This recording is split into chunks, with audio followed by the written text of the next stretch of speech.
प्यारे भाइयों बहनों, एक महात्मा जी ने प्रश्न पूछा है कि संगत में और सत्संग में फर्क क्या है। तो मैं तो एक साधारण इंसान हूँ, मुझे तो संगत और सत्संग में कोई फर्क नजर नहीं आता। परंतु जब सतगुरु ने नजर दी तो दोनों का फर्क बिल्कुल स्पष्ट नजर आने लगा। संगत और सत्संग में बहुत अधिक फर्क है। यहाँ इस वीडियो में हम यही जानने का प्रयास करेंगे। तो मैं हूँ नरेश और आप देख रहे हैं यूट्यूब चैनल यही है सच। तो आइए हम पहले बात करते हैं संगत की। इस संसार में भिन्न भिन्न चरित्र, भिन्न भिन्न व्यक्तित्व और भिन्न भिन्न स्वभाव के लोग मौजूद हैं। तमाम लोग अलग अलग तरह के कार्य करते हैं, अलग अलग तरह का उनका व्यक्तित्व है और अलग अलग तरह का उनका नेचर है। आप इनमें से एक या एक से अधिक जिन भी व्यक्तियों के साथ अपना समय व्यतीत करते हैं या उनके साथ रहते हैं तो आपके लिए वो उनकी संगत कही जाएगी। अगर आप अच्छे लोगों के साथ रहते हैं तो आपकी संगत अच्छी हो गई। यदि आप बुरे लोगों के साथ रहते हैं तो आपकी संगत बुरी हो गई। अच्छे लोगों में जिनका चरित्र उज्जवल है, जिनके विचार बहुत अच्छे हैं, और बुरे लोगों में जो चोरी का काम करते हैं, जो दूसरों की निंदा करते हैं, नफरत करते हैं दूसरों से, यदि आप ऐसे लोगों के साथ रहते हैं तो फिर आप बुरी संगत करते हैं। अर्थात आप जिस व्यक्तित्व, जिस चरित्र और जिस स्वभाव के व्यक्ति के साथ अपना समय व्यतीत करते हैं वो आपका समय व्यतीत करना ही उन लोगों के साथ आपकी संगत कही जाएगी। जैसे चोरों के साथ रहने वाले व्यक्तियों की संगत चोरों की संगत होती है, आप उसे किसी भी तरह से सत्संग नहीं कह सकते। यदि आप लुटेरों के साथ, जुआ खेलने वालों के साथ रहते हैं तो फिर वो आपकी संगत कही जाएगी, वो आपका सत्संग नहीं कहा जाएगा। इसी तरह से यदि आप निंदा, नफरत, चुगली करने वालों के साथ अपना समय व्यतीत करते हैं तो फिर वो आपकी संगत कही जाएगी, बुरी संगत। आप उसे सत्संग नहीं कह सकते। मतलब आपका किसी के भी साथ रहना संगत है, चाहे उसका स्वभाव कैसा ही हो, चाहे उसका चरित्र कैसा ही हो, चाहे उसका व्यक्तित्व कैसा ही हो, और आपका भी व्यक्तित्व कैसा ही हो। यदि आप उन लोगों के साथ समय व्यतीत करते हैं तो फिर वो आपकी संगत कही जाएगी। अब आइए जानते हैं सत्संग किसे कहते हैं। सत्संग का अर्थ है सत्य का संग।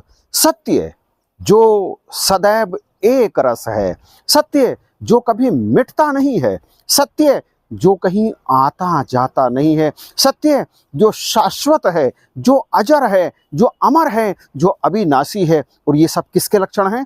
ये सब लक्षण हैं ब्रह्म के। ब्रह्म ही सत्य है, सत्य ब्रह्म के अतिरिक्त और कुछ है ही नहीं। जब आप ब्रह्म का संग करते हैं तो फिर आप करते हैं सत्संग। निराकार ब्रह्म को जानकर, मानकर, देखकर जब आप सदा इसमें रहते हैं, जब आप सदा इससे बात करते रहते हैं, जब ये सदा आपके अंदर बसा रहता है तो फिर ऐसी स्थिति में जो कर्म आप करते हैं वो कर्म आपके सत्संग ही होते हैं। चाहे आप जा रहे हो, निरंकार साथ है, आप इसे देखते हुए चल रहे हो, तब भी आप सत्संग कर रहे हैं। सत्संग का अर्थ है सत्य का संग। जब आप ऑफिस में या जंगल में या दुकान पर या कहीं और अपना कोई भी कार्य कर रहे हैं और इसे हाजिर नाजिर करके, इसे साक्षी बनाकर आप जब वो काम कर रहे होते हैं तो इसका सीधा सा अर्थ है कि आप उस समय सत्संग कर रहे होते हैं। सत्संग मतलब सत्य का संग।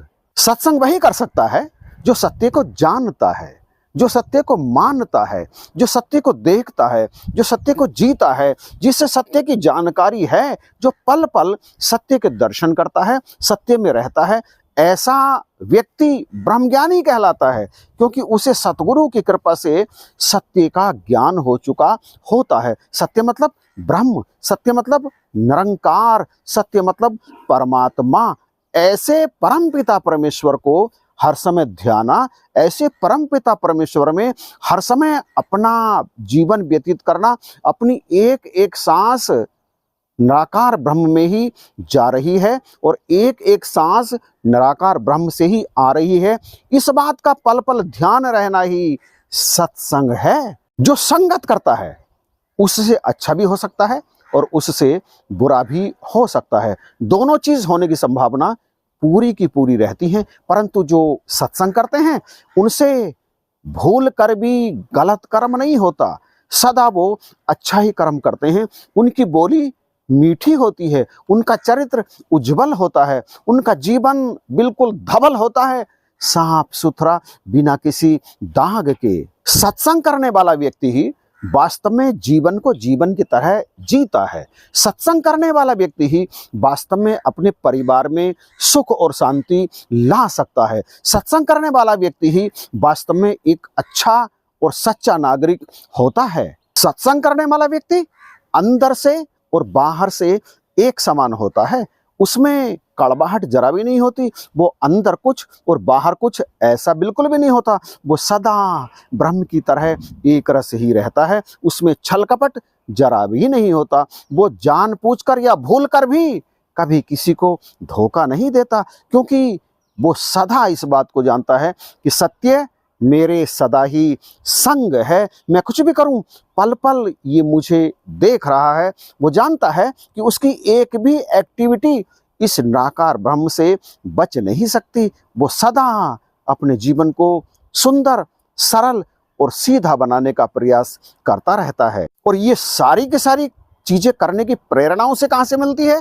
अपने सतगुरु से, क्योंकि सतगुरु से ही उसे इस सत्य का पता चल गया होता है और सतगुरु से ही उसे पता चलता है कि वास्तव में संगत क्या है और सत्संग क्या है। सत्संग करने वाले व्यक्ति का जीवन दूसरे लोगों से जरा अलग होता है, परंतु संगत करने वाले व्यक्ति का जीवन बिल्कुल सांसारिक होता है। उसके जीवन में झूठ भी होता है, छल भी होता है, फरेब भी होता है। वो जैसी संगत करता है, मतलब जैसे लोगों का साथ करता है, संगत का मतलब होता है साथ, जैसे लोगों का, सांसारिक लोगों का वो साथ करता है, वैसा ही उसका जीवन बनता चला जाता है। परंतु जब वो सत्संग करता है अर्थात निराकार ब्रह्म का वो साथ करता है जैसे, तब से उसका सांसारिक जीवन तो एक तरफ हो जाता है और उसका वास्तविक जीवन सामने आ जाता है। अब वो सांसारिक जीवन को ना महत्व देता है और ना वो सांसारिक तरीके से जीवन जीता है। वो जीवन कैसे जीता है? वो जीवन जीता है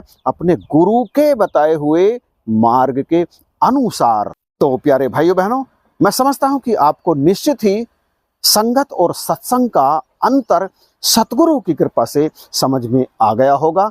तो प्लीज कमेंट करके बताइएगा जरूर कि ये वीडियो आपको कैसा लगा। अच्छा लगा है तो शेयर जरूर कर दीजिएगा इसे, और इसी समय शेयर कर दीजिएगा, क्योंकि बाद में हो सकता है आप भूल जाएं। चैनल पर यदि नए हैं तो इस चैनल को सब्सक्राइब भी जरूर कर लीजिएगा, क्योंकि इसी तरह की वीडियोज आप इस चैनल पर अक्सर प्राप्त करते रहते हैं। इन्हीं शब्दों के साथ आप सभी को जय हिंद, नमस्कार और प्यार भरी धन्यवाद।